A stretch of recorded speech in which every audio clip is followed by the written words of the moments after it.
दोस्तों ये स्टोरी का 17 भाग है। अगर आपने इस स्टोरी के पिछले वाले भाग नहीं देखे तो मैंने प्लेलिस्ट में मेंशन कर दिया, आप जरूर जा करके चेकआउट करें। वेदांत अपने ही ख्यालों में था। इतने में वरदान ने अपना गला साफ करते हुए फिर कहा, वेदांत कुछ पूछ रहा हूँ। तुम्हारे अकाउंट में 40 लाख थे, तुमने कहाँ खर्च कर दिए? अगर तुम यह सोच रहे हो कि तुम्हारे बाप के पास बेहिसाब दौलत है तो मैं तुम्हें बता दूं कि यह दौलत मैंने मेहनत से कमाई है और मैं नहीं चाहता कि घर का कोई भी मेंबर पैसों को ऐसे ही उड़ाए या किसी लड़की पर खर्च कर दे। अब बताओ मुझे क्या किया तुमने इतने बड़े अमाउंट का? आखिरकार सार्थक को अपने चाचू का साथ तो देना ही था, इसलिए उसने अपना सलाइवा गटक कर लड़खड़ाती जुबान में कहा, वह दादू, हम घूमने गए थे ना तो वहां लग गए। मतलब हम लोगों ने पैकेज बुक किया था, लेकिन फिर भी कुछ पैसे तो चाहिए होते हैं ना। इस पर शौर्य ने अपने फोन की स्क्रीन को देखते हुए कहा, तुम्हारा पूरा खर्च मेरे मोबाइल में है। तुमने 40 लाख वहां खर्च नहीं किए तो अपने चाचू को बचाने की कोशिश मत करो।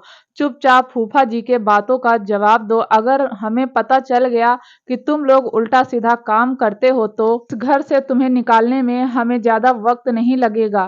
तभी वेदांत ने झट से कहा, अरे नहीं भाई, वह मैंने सारे पैसे युग को दे दिए। युग ने जल्दी से कहा, अरे झूठ क्यों बोल रहा है वेदांत, क्यों आंखें मार रहा है? मुझे कब दिए? भाई तूने मुझे कोई पैसे नहीं दिए, मुझे बीच में मत घसीट। या थोड़ी ना बात हुई कि बचने के लिए मेरा नाम घसीट देगा। युग ने फिर वरदान की तरफ देखकर कहा, नानू मुझे कोई पैसे वैसे नहीं दिए, मुझे इन सब में मत घसीटना। मानता हूं कि मेरे पापा मुझे पैसे नहीं देते, इसका मतलब यह नहीं है कि मैं इन सब से पैसे मांगता हूं। इतना कहकर युग ने मासूम सा चेहरा बनाकर वरदान को देखा तो वरदान ने एक आईब्रो चढ़ाकर कहा, हाँ मुझे पता है तुम कितने शरीफ हो, मेरी तरफ ऐसे मत देखो, तुम सच में बहुत शरीफ हो। मैं यह बात जानता हूँ कि उसने वेदांत को देखा जो सिर झुकाकर खड़ा हुआ था। इस बार वरदान ने थोड़ा सख्ती से पूछा, वेदांत कुछ पूछ रहा हूँ, 40 लाख कहाँ खर्च कर दिए? वेदांत चूहे की आवाज निकालकर आंखें नीचे किए हुए बोला, पापा मैं नहीं बता सकता। अगर आपको मुझ पर विश्वास है तो बस इतना समझ लीजिए कि किसी की भलाई में खर्च कर दिए। फिर उसने आंख उठाकर युग को देखा, जैसे कहना चाहता हो, साले तू बाहर चल। वहीं युग उसके चेहरे पर एक मीठी सी मुस्कुराहट आ गई। तभी वंशिका आगे आई और वरदान को देखकर बोली, बस करो रजावत साहब, हद करते हैं। बच्चे इतने दिनों बाद घूम फिरकर घर आए हैं और आते ही उनकी क्लास लेनी शुरू हो गई।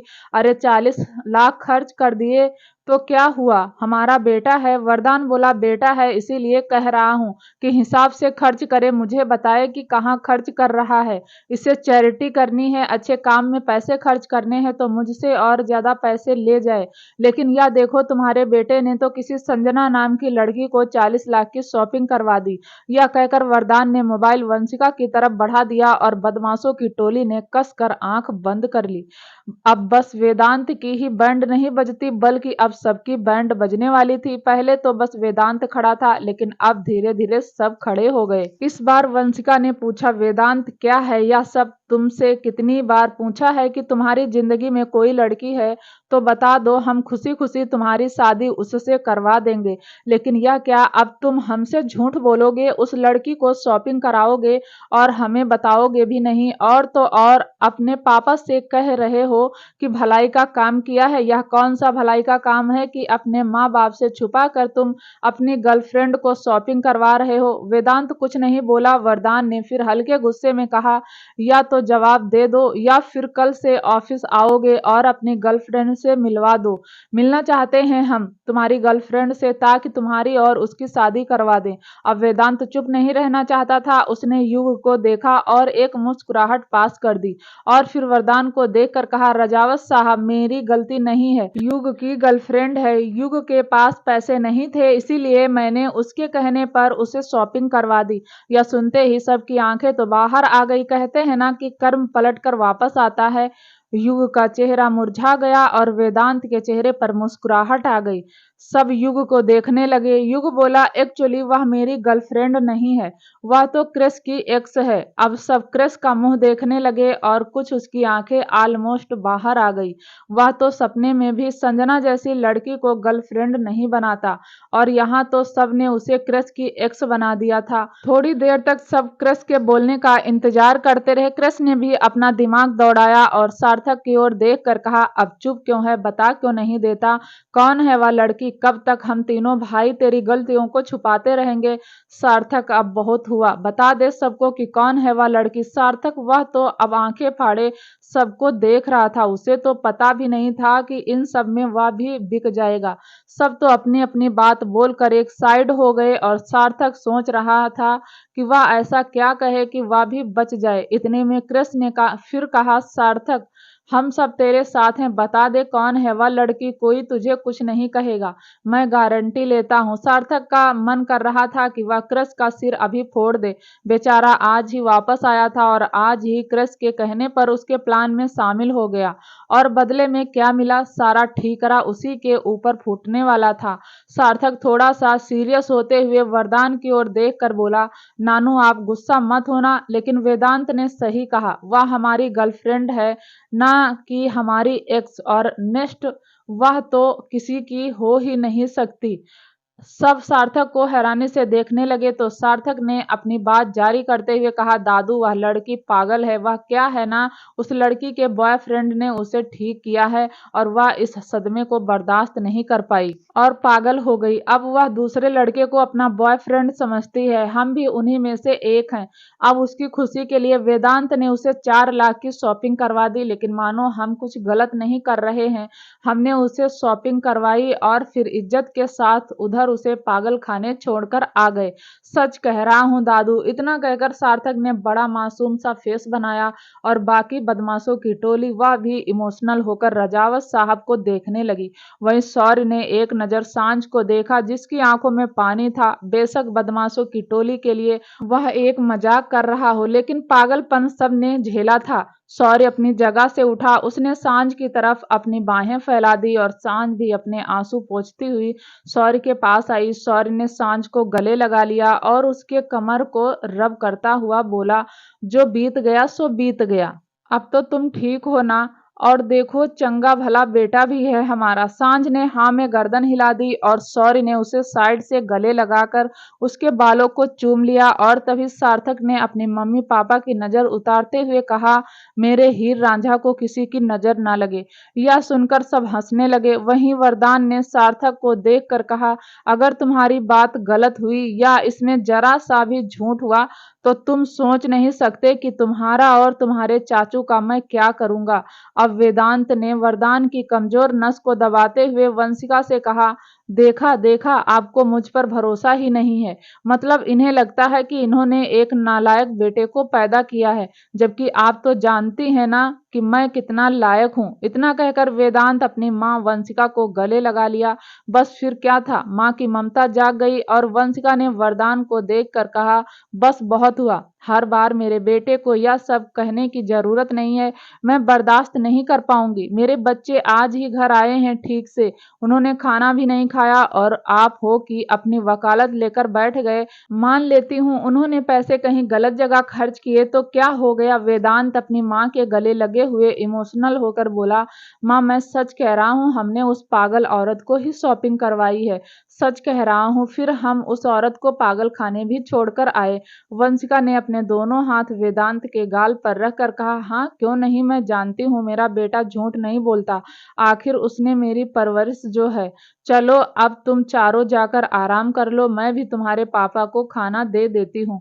वेदांत अपने कमरे की तरफ चला गया। वहीं सार्थक भी पीछे जाता हुआ बोला, ठीक है मेरे लैला मजनू, मैं भी चलता हूँ। इतना कहकर उसने एक नजर अपने मम्मी पापा को देखा जो अभी साथ खड़े हुए थे, फिर वह भी वेदांत के पीछे पीछे चला गया। इतना बड़ा घर था लेकिन सार्थक और वेदांत एक ही कमरे में रहते थे।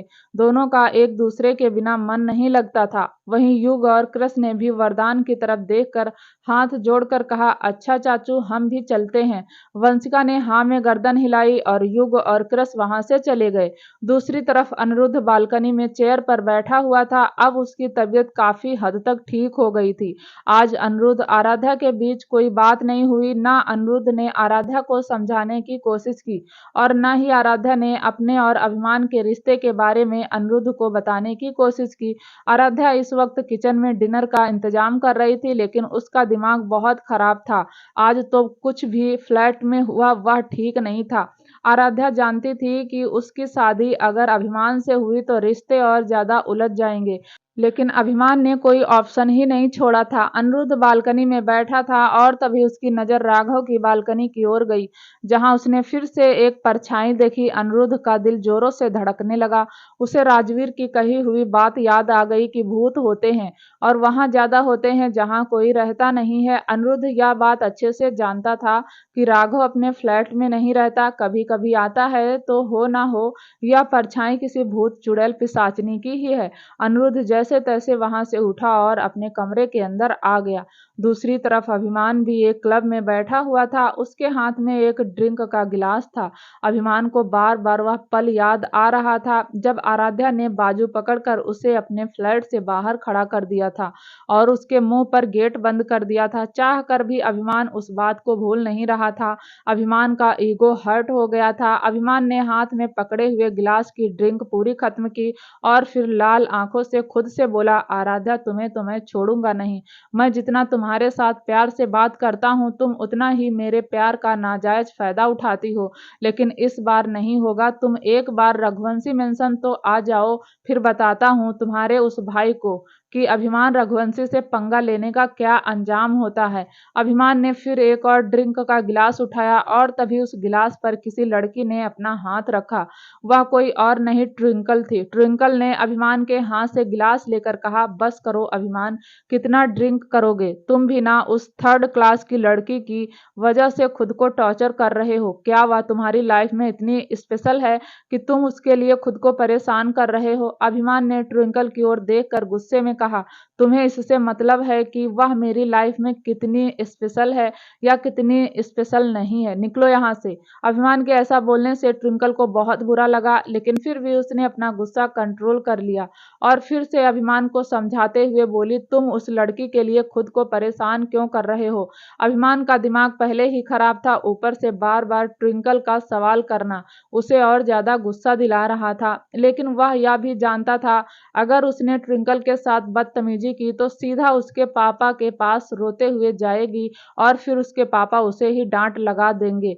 अभिमान ने फिर ट्विंकल को प्यार से देखकर कहा, ट्विंकल, तुम मुझे पसंद करती हो ना?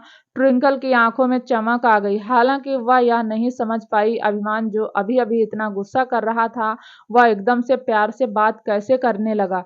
ट्विंकल धीरे से बोली, हाँ अभिमान, मैं तुम्हें बहुत पसंद करती हूँ, इतना कि तुम्हारे लिए कुछ भी कर सकती हूँ। अभिमान ने ट्विंकल का हाथ पकड़कर अपनी तरफ खींचा और ट्विंकल सीधा अभिमान की गोद में जा गिरी। ट्विंकल ने अभिमान के सीने पर हाथ रखकर उसकी ओर देखकर बड़े प्यार और अदा के साथ कहा, क्या करने का इरादा है? अभिमान ने ट्विंकल के चेहरे पर आए हुए बालों को उसके कान के पीछे करते हुए कहा, तुम्हें क्या लगता है एक लड़का जब एक लड़की को इतने प्यार से अपनी गोद में बैठाता है तो क्या करना चाहता है? ट्विंकल का दिल तो गदगद हो गया। वैसे भी वह तो अभिमान के करीब ही आना चाहती थी और आज तो अभिमान सामने से ऑफर कर रहा था, वह इतने सुनहरे मौके को हाथ से कैसे जाने देती। ट्विंकल ने अभिमान की शर्ट का एक बटन खोलते हुए कहा, समझती तो सब हूँ अभिमान, लेकिन तुम कभी पहल करते ही नहीं। अभिमान ने एक नजर ट्विंकल के माथे को देखा और फिर ट्विंकल के माथे से अपना माथा जोड़कर कहा, यही करना है। ट्विंकल के हाथ रुक गए। ट्विंकल अभिमान को गले लगाकर बोली, नहीं, जहां तुम कहो। अभिमान ने ट्विंकल को अगले ही पल गोद में उठा लिया और उस क्लब के एक कमरे की तरफ बढ़ गया। ट्विंकल अभिमान की गोद में खुद को बहुत लकी समझ रही थी। वह अच्छे से जानती थी कि अभिमान लड़कियों के करीब नहीं जाता और आज अगर वह अभिमान के करीब चली गई तो उसकी शादी रघुवंशी फैमिली में हो जाएगी। ट्विंकल ने युग को भी इसीलिए पटाने की कोशिश की थी कि ताकि उसकी शादी रघुवंशी फैमिली में हो जाए, लेकिन फिर उसे पता चला कि युगवीर तो रघुवंशी खानदान का बेटा है ही नहीं, वह तो राजवीर शेखावत का बेटा है, और इसीलिए उसने युग को छोड़कर अभिमान के पीछे पड़ गई और आज उसका प्लान कामयाब होने वाला था। अभिमान ट्विंकल को लेकर सीधा कमरे में आया और उसने ट्विंकल को बेड पर पटक दिया। ट्विंकल भी खुश होकर बोली, क्या बात है अभिमान, आज तो तुम्हारे इरादे नेक नहीं लग रहे। अभिमान बोला, वह तो तुम्हें बहुत जल्द पता चल जाएगा कि मेरे इरादे कितने नेक हैं, लेकिन तुम्हें नहीं लगता कि तुम्हें फ्रेश हो जाना चाहिए।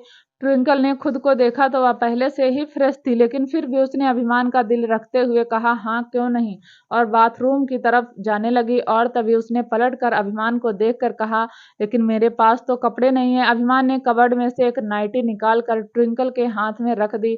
वह नाइटी रेड कलर की थी, जिसे देखकर साफ पता चल रहा था कि वह नाइटी कब पहनी जाती है। ट्विंकल ने नाइटी को देखा तो अभिमान के चेहरे पर उंगली फेरते हुए बोली, लगता नहीं था तुम इतने इतने नॉटी हो।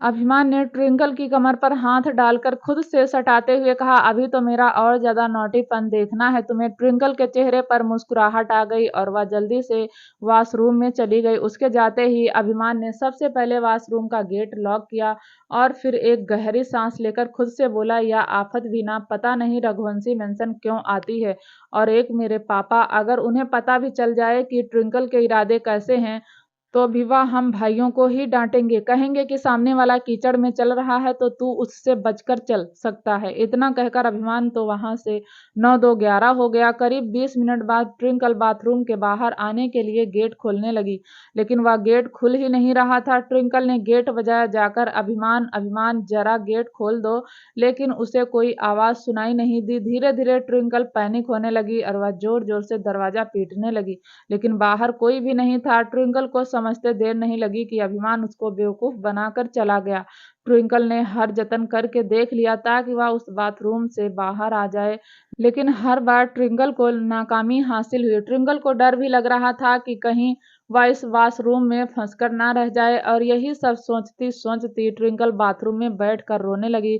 पर उसे अभिमान पर गुस्सा भी आ रहा था। उसने सोच लिया था जब वह यहाँ से निकलेगी तो सबसे पहले अभिमान को सबक सिखाएगी, और यही सब सोचती हुई ट्विंकल सो गई। अगली सुबह बाथरूम का गेट खुला। बाथरूम का गेट खोलने की वजह से ट्विंकल की आंख भी खुल गई। ट्विंकल ने गेट की तरफ देखा तो वहां एक वेटर खड़ा हुआ था जो उसे लस्ट भरी नजरों से देख रहा था। ट्विंकल चिल्लाते हुए बोली, you idiot, get lost. Waiter उसकी बात नहीं सुन रहा था। उस वेटर को लगा शायद यह कोई बार गर्ल है। वेटर ट्विंकल के करीब आने की कोशिश करने लगा तो ट्विंकल ने खींचकर एक चाटा वेटर के गाल पर जड़ दिया और वेटर का चेहरा एक तरफ हो गया। ट्विंकल ने उसे उंगली दिखाते हुए कहा, क्या समझ रखा है, जानते भी हो कौन हूं मैं? ट्विंकल सक्सेना मेरा नाम है, सक्सेना ग्रुप ऑफ इंडस्ट्रीज की इकलौती बेटी हूँ। इतना कहकर ट्विंकल वहां से चली गई। रघुवंशी मेंशन रोज की तरह हीर मंदिर में खड़ी हुई आरती गा रही थी और बाकी पूरा परिवार पीछे हाथ जोड़कर खड़ा हुआ था। सब मन ही मन भगवान से कुछ ना कुछ मांग रहे थे, लेकिन सिवाय उसने आज भी भगवान से डैनी और वंदना का साथ मांगा। सिवाय मन ही मन खुद से बोला, सिंड्रेला चाची के कान्हा, मैंने कभी आपसे अपने लिए कुछ नहीं मांगा, लेकिन अब मांगता हूँ, मुझे इतनी बड़ी सजा मत दो। डैनी और वंदना को रघुवंशी मेंशन वापस भेज दो। आराध्या की शादी होने वाली है, वादे के मुताबिक मैं डैनी के बच्चों का ख्याल रख लूंगा, लेकिन अब आराध्या और अभिमान की शादी है और मैं चाहता हूँ डैनी और वंदना भी शादी में शामिल हो। हाथ जोड़कर कहता हूँ, एक बार मुझे पता बता दो कि डैनी और वंदना कहाँ है, मेरे दिल से बोझ उतर जाएगा। मैं दिल से चाहता हूँ कि आराध्या की शादी के सारे रीति रिवाज उसकी माँ पूरी करे। भगवान मेरी इतनी सी बात मान लो। और तभी शिवाय के सामने हीर आरती की थाली लेकर आई और बोली, शिवाय। शिवाय ने नजर उठाकर हीर को देखा तो हीर ने आरती लेने का इशारा किया। शिवाय ने आरती ले ली। जैसे ही शिवाय ने आरती ली वैसे ही शिवाय की कोट की बाजू में थाली में रखा हुआ फूल फंस गया। शिवाय उस फूल को हटाने लगा तो हीर बोली, नहीं शिवाय भैया, इसे मत हटाइए, यह तो सुख शांति का संकेत है। भगवान करे आपने जो कुछ भी मेरे कान्हा से मांगा है वह आपको जल्दी मिल जाए। यह सुनकर शिवाय ने एक बार हीर को देखा और एक बार कृष्ण की मूर्ति की और फिर अंदर से भावुक होकर बोला, सिंड्रेला चाची, क्या यह पॉसिबल है कि मैंने जो मांगा है वह भगवान ने मुझे दिया है? हीर ने आरती की थाली आर्या को पकड़ाई और हर्षवर्धन की बाजू पकड़कर उसे शिवाय के सामने लाकर बोली, इन्हें जानते हो यह कौन है? यह मेरे भगवान है और यह मेरे नसीब में नहीं थे, लेकिन कान्हा ने लिख दिया। तुमने भी अगर दिल से कान्हा से कुछ मांगा होगा तो वह तुम्हें भी दे देंगे। शिवाय और ज्यादा भावुक हो गया क्योंकि अंदर ही अंदर वह पिस रहा था। उसने अचानक ही हर्षवर्धन और हीर दोनों के पैर छू लिए, फिर हीर की ओर देख कर कहा, सिंड्रेला चाची, आपने अपने कान्हा से कहना कि शिवाय ने जो भी मांगा है उसे मिल जाए। हीर बोली, हाँ, मैं कान्हा से तुम्हारे लिए प्रार्थना करूंगी। और तभी दृष्टि ने घर के सारे बच्चों को देखकर कहा, अब तुम सबको पैर छूने के लिए इनविटेशन कार्ड देना होगा। रघुवंशी इंडस्ट्रीज आज एक जरूरी मीटिंग थी, इसीलिए वरदान शौर्य के साथ रघुवंशी इंडस्ट्रीज आया था। एक बार फिर दोनों कंपनियों ने मिलकर कुछ नए प्रोजेक्ट स्टार्ट किए थे और इसी सिलसिले में सब मीटिंग रूम में बैठे हुए थे। करीब 1 घंटे से मीटिंग रूम में डिस्कशन चल रहा था और तभी मीटिंग रूम का गेट खुला। सामने एक आदमी खड़ा था। उस आदमी को देखकर सब हैरानी से उसे देखने लगे। वह आदमी हाफ रहा था, उसकी नजरें शिवाय को ढूंढ रही थी और थोड़े से स्ट्रगल के बाद उसने शिवाय को देख भी लिया। वह आदमी जल्दी से शिवाय के पास आकर बोला, सर, मुझे आपसे बात करनी है। सर, बहुत ज्यादा इम्पोर्टेंट है, प्लीज चलिए यहाँ से। इतना कहकर उस आदमी ने शिवाय की बाजू को पकड़कर कुर्सी से उठा दिया। सब हैरानी से शिवाय और उस आदमी को देख रहे थे। वह आदमी शिवाय को खींचता हुआ वहां से ले गया। यह पहली बार था जब शिवाय को किसी आदमी ने इतने हक से खींचा था। उससे पहले सिर्फ राजवीर था जो शिवाय को हक से पकड़ लेता था। सबने शिवाय के जाते ही एक नजर राजवीर को देखा तो राजवीर ने कंधे उचका कर कहा, मुझे नहीं पता वह कौन है, लेकिन अगर उसने हक से शिवाय का हाथ पकड़ा है तो शिवाय के बहुत करीब है। वहीं वह आदमी शिवाय को खींचता हुआ शिवाय के केबिन में ले जा रहा था। शिवाय ने अपना हल्का सा हाथ झटक कर कहा, क्या हुआ गोपाल, तुम मुझे सबके सामने ऐसे खींच कर क्यों ले जा रहे हो? तुम जानते हो तुम्हारे ऐसा करने से मुझे चाचू को कितने सारे सवालों का जवाब देना होगा। गोपाल ने शिवाय की बात नहीं सुनी बल्कि उसे खींचता हुआ केबिन के अंदर ले आया। फिर उसने केबिन का गेट बंद किया और शिवाय के सामने जाकर बोला, सर, गुड न्यूज है, वंदना का पता चल गया। यह सुनते ही शिवाय की आंखें हैरानी से फैल गई।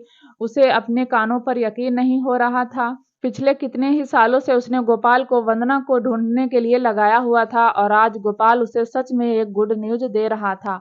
शिवाय की आंखों के सामने सुबह का वह मंजर घूमने लगा जब हीर ने उसे कहा था कि यह तो शुभ संकेत है। शिवाय ने गोपाल के दोनों बाजू पकड़कर कहा, तुम सच कह रहे हो, वंदना जिंदा है? कहाँ है वंदना? और तुम वंदना को साथ लेकर क्यों नहीं आए? गोपाल शिवाय की हालत समझ रहा था। उसने शिवाय की बाजू पकड़ी, उसे चेयर पर बैठाया, फिर पानी का गिलास उसे पकड़ाते हुए बोला, सर, मैं ले आता हूँ, लेकिन मैंने सोचा पहले मैं आपको गुड न्यूज दे दूं।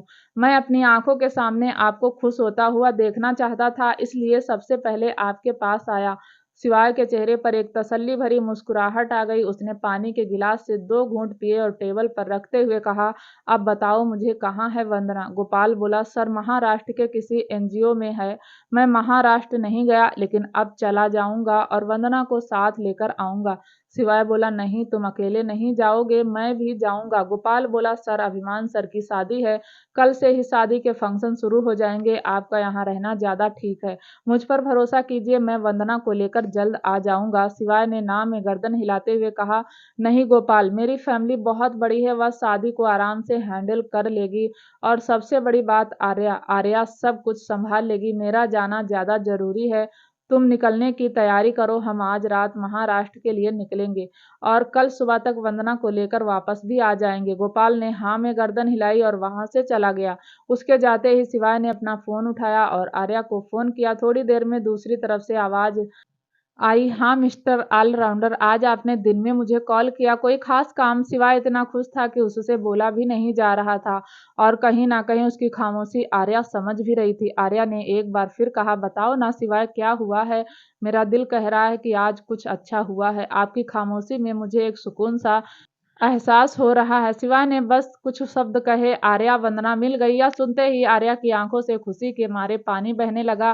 कह सकते जिस दर्द को आर्या ने भी समेट कर रखा था वह दर्द आंखों से बाहर आ रहा था। तभी शिवाय बोला, अरे छुई मुई, रो क्यों रही हो? अब रोने का वक्त नहीं है, बल्कि अब तो कमर कस लो, तुम्हें अब बहुत कुछ संभालना है। आर्या ने अपने आंसू पोंछकर कहा, वंदना को लेकर कब आओगे? शिवाय बोला, छुई मुई, वंदना पागल खाने में है, मैं उसे कल तक लेकर आ जाऊंगा, तब तक तुम संभाल लेना। आज रात मैं नहीं आऊंगा, यहाँ का कुछ काम निपटा कर सीधा एयरपोर्ट चला जाऊंगा। आर्या बोली, मैं इंतजार करूंगी शिवाय, लेकिन वंदना को लेकर आना, उसके बिना मत आना। आराध्या और अनिरुद्ध दोनों ने खुद को बहुत अकेला समझ लिया। अब उन्हें बताने का वक्त आ गया है कि वह अनाथ नहीं है, वह अकेले नहीं है।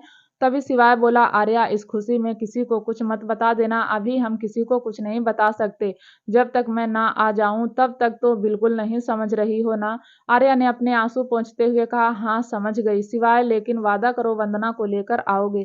शिवाय बोला, वादा करता हूँ, कल हल्दी के फंक्शन से पहले वंदना को रघुवंशी मेंशन ले आऊंगा। और इतना कहकर शिवाय ने फोन कट कर दिया। शिवाय के फोन रखते ही आर्या वहीं बैठ कर रोने लगी। इस वक्त आर्या को समझ नहीं आ रहा था वह कैसे रिएक्ट करे, लेकिन वह खुश थी कि फाइनली वंदना मिल गई। अपने आंसू पोंछकर खुद से बोली, डैनी भी मिल जाएगा। डैनी और वंदना फिर से एक परिवार होगा, आराध्या और अनिरुद्ध का परिवार होगा, कहकर आर्या वहीं सोफे पर ही लेट गई। और तभी उसकी आंखों के सामने बीते हुए पल आने लगे जब वह पहली बार वंदना से मिली थी। फ्लैशबैक, रात के करीब 8 बज रहे थे। आर्या ड्राइव कर रही थी। वरदान ने आर्या को गाड़ी चलाने से मना किया था, लेकिन आर्या चुपके से गाड़ी लेकर निकल पड़ी। लेकिन जैसे ही वह कुछ किलोमीटर चली उसकी गाड़ी बंद पड़ गई। आर्या को अब बहुत गुस्सा आने लगा। जोरों से बारिश हो रही थी। आर्या को कुछ समझ नहीं आ रहा था कि वह क्या करे। उसने अपना फोन लिया, रजावत हाउस फोन किया, लेकिन उसका फोन किसी ने रिसीव नहीं किया। आर्या खुद से बोली, आर्या आज तो तू गई, आज पापा तुझे छोड़ेंगे नहीं, पापा ने तुझे अकेले बाहर जाने के लिए मना किया है, और आज तू शिवाय के चक्कर में गाड़ी लेकर अकेले ही निकल पड़ी। आज तो पापा तुझे जान से मार देंगे। और तभी आर्या का फोन वाइब्रेट हुआ। आर्या ने फोन देखा तो वरदान का फोन था। वरदान का फोन देखकर आर्या परेशान हो गई, लेकिन फोन तो रिसीव करना ही पड़ता। आर्या ने फोन उठाकर कहा, हेलो पापा। वरदान ने गुस्से में कहा, कितनी बार कहा है अकेले मत जाया करो, कितनी बारिश हो रही है, घर कब आओगी? आर्या थोड़ा सा झुकते हुए और उदासी भरे गले से बोली, पापा मेरी गाड़ी बंद पड़ गई है और यहाँ बहुत जोर की बारिश भी आ रही है, मैं घर कैसे आऊं? वरदान ने जब आर्या की आवाज में उदासी महसूस की तो वह बहुत प्यार से बोला, अच्छा उदास मत हो, मैं हूं ना, तुम्हें कुछ नहीं होगा, तुम मुझे अपनी करंट लोकेशन भेजो, मैं अभी गाड़ी लेकर किसी को भेजता हूँ। तभी अचानक आर्या के मुंह से निकला, पापा किसी को क्यों, शिवाय को भेज दो ना। आर्या ने यह बात बोल तो दी थी, लेकिन उसने कसकर आंखें बंद कर ली। वहीं वरदान के चेहरे पर एक मुस्कुराहट आ गई। वरदान बोला, ठीक है शिवाय को भेज दूंगा, लेकिन तुम अपनी लोकेशन तो भेजो और गाड़ी से बाहर मत निकलना, समझ गई? आर्या ने ओके कहा और फोन काट दिया। गाड़ी में बैठे हुए अपने करंट लोकेशन वरदान को भेज दी और फिर वह गाड़ी से टेक लगाकर बाहर बारिश को देखने लगी। और तभी उसके फोन पर वरदान का रिप्लाई आया, जिसमें लिखा था, तुम डैनी के फ्लैट के बाहर खड़ी हो और डैनी आज अपने फ्लैट में ही है, अगर बोर हो रही हो तो तुम अंदर चली जाओ, मैं तुम्हें डैनी का फ्लैट नंबर सेंड कर रहा हूँ, कुछ देर वहीं रुक जाओ, थोड़ी देर में शिवाय तुम्हें वहां से पिकअप कर लेगा। आर्या ने ओके लिखकर भेज दिया और फिर गाड़ी से उतर गई, लेकिन बाहर बहुत जोर से बारिश हो रही थी, जिसकी वजह से वह भीग भी गई। फिर भी वह उस अपार्टमेंट में चली गई जहां डैनी का फ्लैट था। थोड़ी ही देर में वह डैनी के फ्लैट के बाहर खड़ी हुई थी। उसने बेल बजाई तो डैनी ने गेट खोला, लेकिन डैनी ने जैसे ही आर्या को अपने फ्लैट के बाहर खड़े देखा उसकी सिट्टी पिट्टी गुम हो गई। वह वंदना के बारे में किसी को बताना नहीं चाहता था, क्योंकि वह जानता था सब उसका और वंदना का रिश्ता जोड़ देंगे, लेकिन अब उसके सर की बेटी उसके घर के बाहर खड़ी हुई थी और डैनी को समझ नहीं आ रहा था कि वह क्या करे। और तभी आर्या ने हंसते हुए कहा, डैनी मुझे अंदर नहीं बुलाओगे? डैनी ने अपना सलाइवा गटक लिया और बोला, हाँ मैडम अंदर आइए। आर्या अंदर चली गई। अंदर जाकर उसने डैनी के फ्लैट को देखा, जो बहुत खूबसूरत नजर आ रहा था। आता भी क्यों ना, उसकी देखभाल वंदना जो कर रही थी। आर्या पूरे तरीके से भीग गई थी। लेकिन फिर भी वह डैनी के फ्लैट को निहार रही थी। 2 BHK का फ्लैट कितना खूबसूरत था, एक कपल के लिए बिल्कुल परफेक्ट। तभी डैनी ने एक टॉवल आर्या की ओर बढ़ाते हुए कहा, मैम सिर पोंछ लीजिए। आर्या ने टॉवल ले लिया और फिर अपने बाल पोंछते हुए बोली, डैनी तुम्हारा घर तो बहुत सुंदर है, मतलब मुझे नहीं पता था कि तुम इतनी सुंदर घर में रहते हो। हाँ थोड़ा छोटा है लेकिन है बहुत प्यारा। जब तुम्हारी बीवी यह सब देखेगी ना तो बहुत खुश होगी कि उसका होने वाला हस्बैंड इतने डिसेंट तरीके से रहता है। डैनी तो कुछ नहीं बोला, उसकी नज़र तो एक कमरे की तरफ थी जहां वंदना थी और वह नहीं चाहता था कि वंदना बाहर आए। तभी डैनी ने आर्या को बैठने का इशारा किया तो आर्या बोली, नहीं मैं अकेली हूँ, तुम्हारे पास कुछ कपड़े होंगे। डैनी ने हल्का सा मुस्कुराकर कहा, मैम कैसी बातें कर रही हैं, भला मेरे पास कपड़े कहाँ से आएंगे, वह भी लड़कियों के। आर्या बोली, लेकिन मैंने यह नहीं कहा कि लड़कियों के कपड़े चाहिए, तुम चाहो तो अपने कपड़े भी दे सकते हो। डैनी का पहले ही दिमाग खराब हो रहा था और अब आर्या को वह देखकर और ज्यादा खराब हो गया। ऊपर से आर्या कपड़े भी मांग रही थी। डैनी बोला, मैं देखता हूँ मैम, कुछ मिल जाए तो। इतना कहकर वह उस कमरे में चला गया जहां वंदना थी। वंदना ने डैनी को घबराया हुआ देखकर धीरे से बोली, आपकी गर्लफ्रेंड है। डैनी गुस्से में वंदना को देख रहा था, उसने कुछ नहीं कहा। वंदना फिर धीरे से बोली, आप जाकर उन्हें बता दीजिए ना कि मैं आपकी कुछ नहीं लगती और मैं इस घर की मेड हूँ। डैनी को समझते देर नहीं लगी कि वंदना अपना ही दिमाग चला रही है। डैनी ने वंदना के सामने हाथ जोड़कर कहा, कृपया शांत हो जाओ, अगर मैडम ने आपको यहाँ देख लिया तो मेरी और आपकी शादी करा देंगी, और अगर शादी नहीं करवा पाई तो रजावत हाउस में सबको बता देंगी कि तुम मेरी गर्लफ्रेंड हो, और अगर ऐसा हुआ तो मैं तुम्हें घर से निकाल दूंगा, समझी। वंदना की आंखें हल्की सी नम हो गई। वह मुंह फुलाकर धीरे से बोली, मैंने थोड़ी कहा था मुझे यहाँ लाने के लिए, आपने ही जिद की थी, मैं तो भगवान के घर जा रही थी। डैनी ने अपना सिर दीवार में मारते हुए धीरे से कहा, प्लीज शांत हो जाओ, अपना दिमाग मत लगाओ, मुझे कुछ सोचने दो। इतना कहकर डैनी एक कबर्ड की तरफ गया, उसमें से अपना एक लोअर शर्ट निकाला और फिर बाहर की तरफ जाने लगा। अचानक ही वह रुक गया और उसने वंदना को देखा जिसने उसका लोअर टी शर्ट पहना हुआ था। डैनी ने वंदना की टी शर्ट को अपनी मुट्ठी में भरकर कहा, यह मेरी फेवरेट है। वंदना चूहे की आवाज निकाल कर बोली, लेकिन आपने ही तो कहा था कि जो मन में आए पहन लेना। डैनी ने एक बार फिर अपना सिर दीवार में पटका और वापस कमरे से बाहर चला गया। डैनी ने लोअर टी शर्ट लाकर आर्या को देते हुए कहा, मैम आप चेंज कर लीजिए, मैं आपको छोड़ देता हूँ। आर्या बोली, नहीं तुम्हारी जरूरत नहीं है, मिस्टर ऑलराउंडर आते ही होंगे, तुम बस मुझे यह बताओ बाथरूम कहाँ है। डैनी एक दूसरे कमरे की तरफ इशारा करते हुए कहा, मैम आप वहां चली जाइए। आर्या जैसे ही कमरे की तरफ जाने को हुई, अचानक से उसे किसी की चीख सुनाई दी।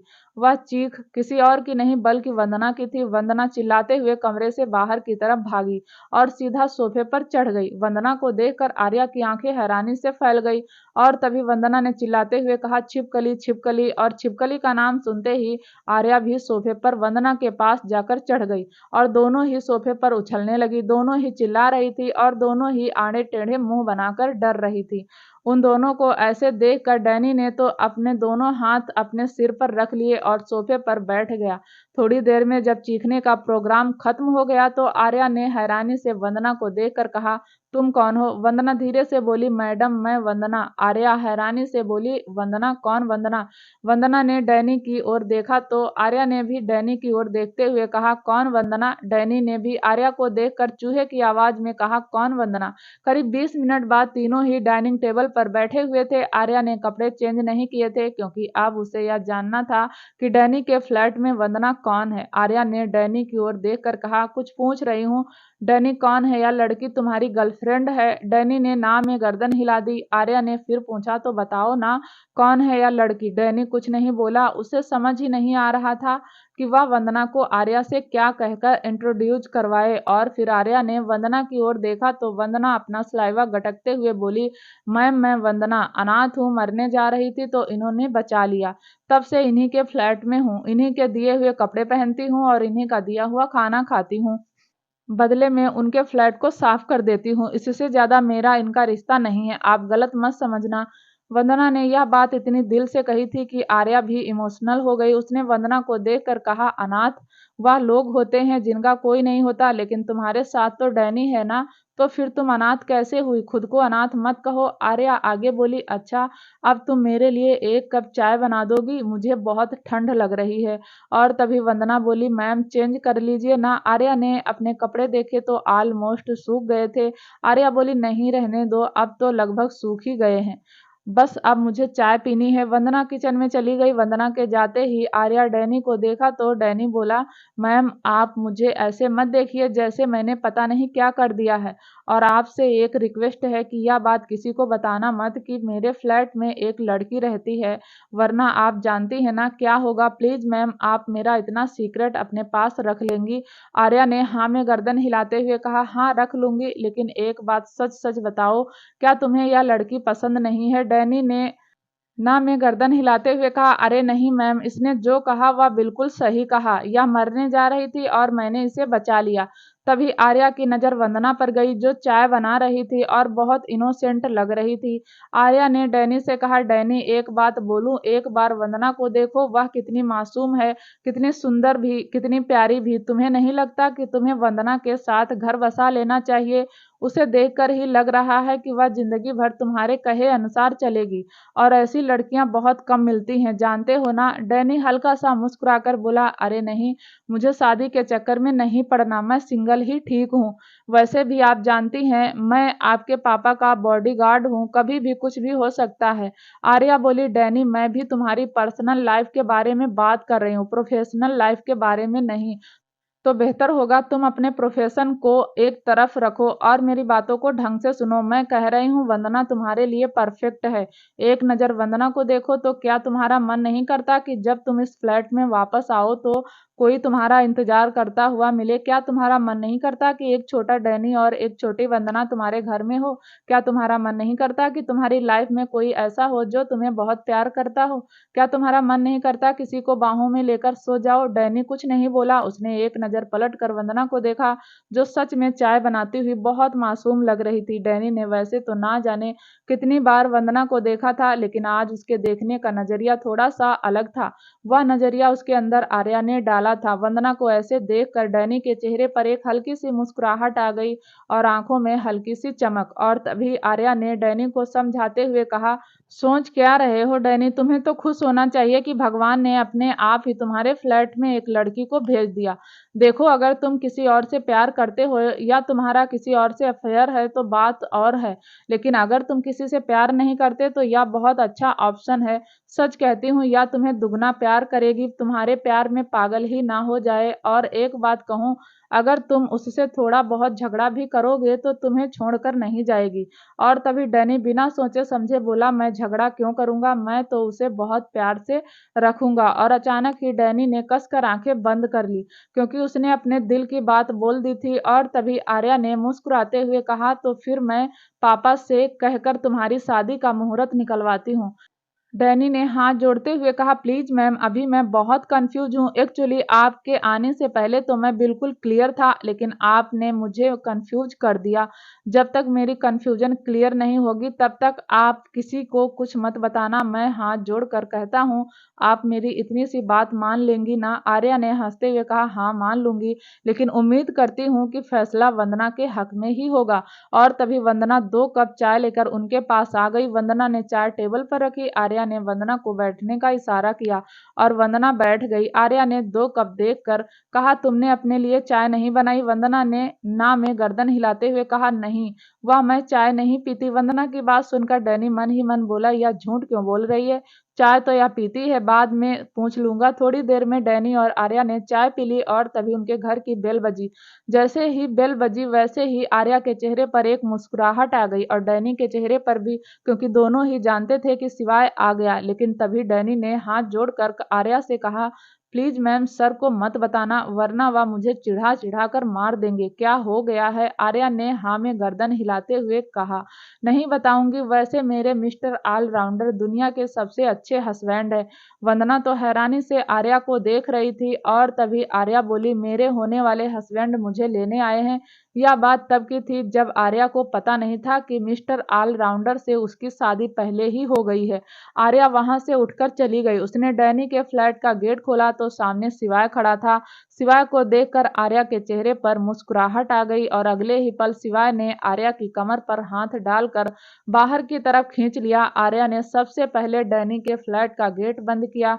शिवाय ने आर्या की कमर पर हाथ डालकर बाहर की तरफ खींच लिया। आर्या ने सबसे पहले डैनी के फ्लैट का गेट बंद किया। शिवाय ने आर्या के माथे से अपना माथा लगाकर कहा, जब रजावत साहब ने कहा था कि तुम अकेले बाहर नहीं जाओगी तो बाहर क्यों गई? आर्या के चेहरे पर एक मुस्कुराहट थी। एक तो वह डैनी के लिए खुश थी, दूसरा शिवाय उसे लेने आया था। आर्या बोली, गलती हो गई मिस्टर ऑलराउंडर, आगे से नहीं करूंगी। शिवाय ने आर्या के माथे को चूम लिया और फिर उसे वहां से ले गया। वहीं फ्लैट के अंदर डैनी हाथ बांधकर वंदना को देख रहा था और वंदना डरी हुई थी। डैनी हल्के गुस्से में बोला, मैं जान सकता हूँ कि तुमने 2 कप ही चाय क्यों बनाई? 3 कप बना लेती तो क्या हो जाता? या हमारे साथ चाय पीने से तुम्हारी शान शौकत में कोई कमी आ जाती? या तुम हमें इस लायक नहीं समझती कि हमारे साथ बैठकर चाय पी लो? डैनी की बातें सुनकर वंदना की आंखें भर आई। उसने भरे गले से कहा, नहीं ऐसी बात नहीं है। डैनी ने हल्के गुस्से में कहा, ऐसी बात नहीं है तो कैसी बात है? तुमने अपने लिए चाय क्यों नहीं बनाई? मेरी मैडम क्या सोचेंगी कि मैं तुम्हें ढंग से नहीं रखता? वंदना धीरे से बोली, वह घर में इतना दूध नहीं था कि मैं ज्यादा चाय बना पाती, इसलिए मैंने 2 ही कप बना दी। डैनी ने कसकर अपनी आंखें बंद कर ली क्योंकि अब वह वंदना की बातों से इरिटेट हो रहा था। डैनी बोला, तो तुम मुझे बता सकती थी ना कि घर में दूध नहीं है? वंदना धीरे से बोली, बाहर इतनी बारिश हो रही है, आप कहाँ से दूध लेकर आते? डैनी तो डाइनिंग टेबल पर बैठ गया और बोला, तुमसे तो मैं जीत नहीं सकता। इनफैक्ट भगवान ने पता नहीं कौन सा सिस्टम अपडेट किया हुआ है कि तुम औरतों से आदमी जीत ही नहीं पाता। और वह उठकर किचन में चला गया। उसने किचन का एक ड्रॉर खोला और उसकी आंखें हैरानी से फैल गई। उसने एक एक करके किचन के सारे ड्रॉर खोल दिए। किचन में राशन नहीं था और डैनी आज दोपहर को ही फ्लैट वापस आया था, पूरे 15 दिनों बाद, और इन 15 दिनों में शायद वंदना ने ठीक से खाना नहीं खाया था। डैनी ने गुस्से में वंदना को देखकर कहा, राशन कब से खत्म है? वंदना अपना सलाइवा गटकते हुए बोली, कल ही खत्म हुआ है। डैनी ने गुस्से में कहा, मैंने तुमसे क्या कहा था कि कुछ खत्म हो जाए तो मुझे कॉल कर लेना? तुमने मुझे कॉल क्यों नहीं किया? वंदना कुछ नहीं बोली, चुपचाप नजर झुकाकर खड़ी रही। डैनी का गुस्सा बढ़ता जा रहा था। डैनी ने इस बार थोड़ा चिल्लाते हुए कहा, तुमसे पूछ रहा हूं ना, तुमने मुझे कॉल क्यों नहीं किया? वंदना भी कुछ नहीं बोली। डैनी ने वंदना का चेहरा पकड़कर अपनी तरफ घुमाया और उसकी आंखों में देखकर बोला, अब सच बताओ, तुमने कब से खाना नहीं खाया? वंदना की आंखों से आंसू लुढ़क कर डैनी के हाथों पर गिरने लगे, लेकिन फिलहाल तो डैनी का दिमाग घूम रहा था। उसने वंदना के आंसुओं को इग्नोर कर दिया। वंदना भरे गले से बोली, 4 दिन से डैनी का दिमाग सच में खराब हो गया। उसने वंदना का चेहरा छोड़कर कहा, तुम्हें मैंने यहाँ से जाते हुए कहा था ना कि मुझे कॉल कर लेना? वंदना धीरे से बोली, लैंडलाइन की तार कटी हुई है, मैं आपको फोन कैसे करती? डैनी को अब जाकर अपनी गलती का एहसास हुआ कि उसने चेक भी नहीं किया कि घर का फोन चल भी रहा है या नहीं, और इंस्ट्रक्शन देकर चला गया। वंदना के पास अपना फोन भी नहीं था कि वह डैनी को फोन करके घर की कंडीशन बता देती। बस जैसे तैसे सुबह जो दूध आता था उसी को पीकर पूरा दिन रह लेती थी। डैनी का गुस्सा एकदम से शांत हो गया। उसने वंदना के गाल पर हाथ लगाकर उसके आंसुओं को साफ करते हुए कहा, कुछ ऑर्डर करूं, खाओगी? वंदना ने ना में गर्दन हिलाते हुए कहा, नहीं, मैंने पानी पी लिया, आपको कुछ खाना है तो मंगा लीजिए। इतना कहकर वह अपने आंसू पोंछती हुई कमरे में चली गई और डैनी उसे जाते हुए देख रहा था। आज पहली बार डैनी को उसके रोने से फर्क पड़ रहा था। डैनी ने अपना फोन निकाला और कुछ ऑर्डर किया। थोड़ी ही देर में खाना डिलीवर हो गया। डैनी ने सारा खाना एक प्लेट में सर्व किया और फिर वंदना के कमरे में आया। वंदना फर्श पर पैर मोड़ कर बैठी हुई थी और विंडो से बाहर देख रही थी। उसकी आंखों के आंसू तो रुक गए थे, लेकिन उसका दिल अब भी रो रहा था। उसे ऐसी जिंदगी नहीं चाहिए थी जो वह जी रही थी, पर उसे कहाँ पता था कि उसकी जिंदगी बदलने वाली है। डैनी अंदर आया। वंदना को एहसास ही नहीं हुआ कि डैनी अंदर आकर वंदना के पास फर्श पर ही बैठ गया। तो डैनी प्यार से बोला, थोड़ा सा खाना खा लो। वंदना ने ना में गर्दन हिलाते हुए कहा, मैं सच कह रही हूँ सर, मुझे भूख नहीं है। डैनी ने अपने हाथ से एक टुकड़ा वंदना की ओर बढ़ाते हुए कहा, थोड़ा सा खा लो। मैं अपनी गलती मानता हूँ, मेरी गलती है, लेकिन अब मेरी गलती पर डिस्कशन तो नहीं कर सकते ना, क्योंकि मुझे बुरा लग जाएगा। प्लीज थोड़ा सा खा लो। डैनी के इतना कहने पर वंदना ने डैनी के हाथ से खा लिया और ऐसे ही डैनी ने थोड़ा थोड़ा करके वंदना को अच्छे से खाना खिला दिया। वंदना फिर अपने आंसू पोंछ कर बोली, सर आप मुझे कहीं काम दिलवा दीजिए ना, मैं कोई भी काम कर लूंगी, कैसा भी काम कर लूंगी। या जो मैडम आई थी उनके घर में तो कितना सारा काम होगा, मुझे भी दिलवा दीजिए, मैं भी कर लूंगी, वरना तो आप पर बोझ बनी रहूंगी। डैनी ने थाली साइड में रखी और वंदना की बाजू पकड़कर उसे उठाया और फिर उसे बेड के पास लेकर गया और उसे बेड पर लिटाते हुए ब्लैंकेट से कवर करता हुआ बोला, तुम्हें टेंशन लेने की जरूरत नहीं है, मैं हूं ना। एक बार गलती हो गई इसका मतलब यह नहीं हमेशा गलती करूंगा। तुम बस सो जाओ, सारी टेंशन भूल जाओ, समझी। वंदना हैरानी से डैनी को देख रही थी और डैनी हल्के हाथ से वंदना के पास बैठकर उसके बालों पर सहलाने लगा। वंदना ने भी अपना एक हाथ डैनी के हाथ पर रख दिया और अपनी आंखें बंद कर ली। थोड़ी ही देर में वंदना सो गई। Flashback and. आर्या सोफे पर लेटी लेटी यह सारी बातें सोच रही थी और तभी उसके कमरे में अभिमान आया। अभिमान ने अपनी माँ को ऐसे देखा तो थोड़ा सा घबराते हुए बोला, माँ ठीक हो, कुछ हुआ है आपको? अभिमान की आवाज सुनकर आर्या उठकर बैठ गई। उसने अपने आंसू साफ करते हुए कहा, हाँ मैं ठीक हूँ। अभिमान पंजों के बल अपनी माँ के पैरों के पास बैठता हुआ बोला, माँ अब रोने का क्या मतलब है? अब तो मैं कर रहा हूँ ना शादी, तो अब आप परेशान क्यों हैं? अब तो आराध्या को भी शादी के लिए मना लिया। आर्या ने अभिमान के गाल पर हाथ रखकर कहा, बस तू या शादी को निभा ले, बाकी मुझे कुछ नहीं चाहिए। तू समझ रहा है ना? तुझे नहीं पता लेकिन तेरी शादी आराध्या से हो रही है, इसके पीछे बहुत बड़ा रीजन है। वक्त आने पर बता दूंगी, लेकिन अभी तू इस शादी को दिल से निभाने के बारे में सोच। तू अपनी माँ की बात मानेगा ना? अभिमान ने हाँ में गर्दन हिलाते हुए कहा, हाँ माँ मानूंगा, लेकिन आप ठीक तो हो ना? आर्या बोली, हाँ मैं बिल्कुल ठीक हूँ। और तभी एक सर्वेंट कमरे के बाहर आकर गेट नॉक करता हुआ बोला, मैडम अनिरुद्ध के घर गाड़ी भेजी थी, लेकिन उन दोनों भाई बहन ने आने से मना कर दिया।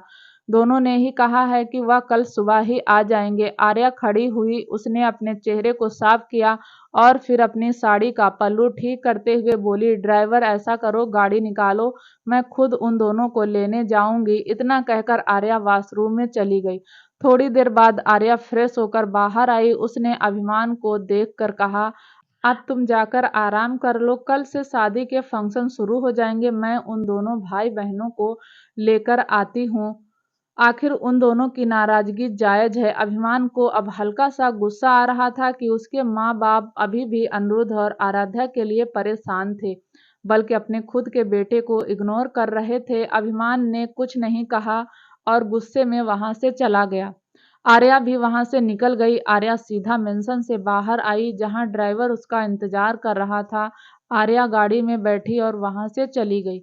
क्या होगा आगे जानने के लिए प्लीज दोस्तों चैनल को लाइक शेयर सब्सक्राइब जरूर करें, ताकि जब भी वीडियो डालें आपको नोटिफिकेशन तुरंत मिले। तब तक के लिए नमस्कार, धन्यवाद।